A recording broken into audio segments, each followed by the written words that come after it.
We've held a similar hearing here on this committee where we discuss the possible causes of this persistent skill gap problem, labor force job gap issue. And one idea is that schools might not be adequately preparing students with the exact skills that they need for specific jobs. And on the other side, it appears that there's a guessing game that students have to play as far as what jobs might exist. So as they try to figure out what to go to school for, they're not quite sure what the demand signal on the other side is.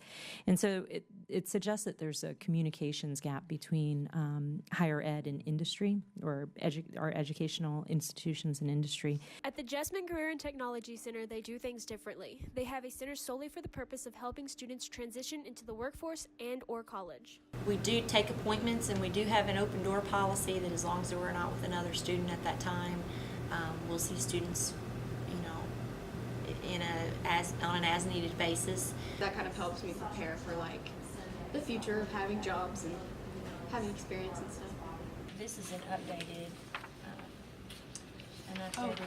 syllabus. I definitely need that. We also manage the ambassador team here at JCTC, and those students are selected based upon who's interested. They would apply for a position as an ambassador. We have students from each of those pathways to represent that specific pathway. I want to study family and consumer science education, so I've got to take a lot of family and consumer science classes. I've gotten to work with kids and do all those things that I like, and that's something I want to do with my life. We help with financial aid, we help with scholarships, we help students to apply for admission to colleges and universities. We'll talk to them about jobs, sometimes even do mock interviews with them. We manage the work experience program here, so we have around 150 students that are on our work experience program roster. We have a curricular assignment each week. They also submit a weekly work schedule and then a pay report every other week. So we maintain contact with those students and keep them in line, make sure that they're turning everything they need to be turning into us. I learned a lot about employability skills because we also do a lot of assignments on Google Classroom. So we have to do assignments about we watch videos about different characteristics that you need for jobs. We also talked to teachers and students from Eastside Technical Center about how they're preparing students for the future. If we say that we are preparing kids for the next level, whether it be college or whether it be career, industry, workforce, wherever it may be, once you leave those walls, you may never see another uniform again. You may see some students who come here because of the schools that they come from, because we have so many sending schools, and some of the schools that come here require uniforms. So yes, some of our students come in the building with a uniform.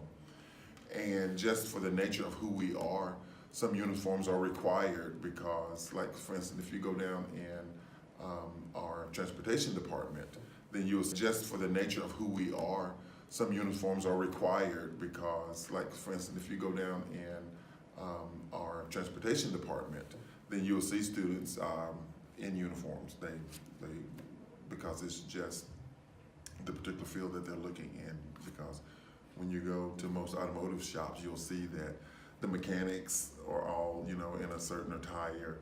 And with the guidance of my advisory committee, they tell me what they want the students to know and be able to do. The main things that they want them to know and be able to do is they want them to be able to pass drug tests. They want them to dress professionally, to do what's asked, to be there every day.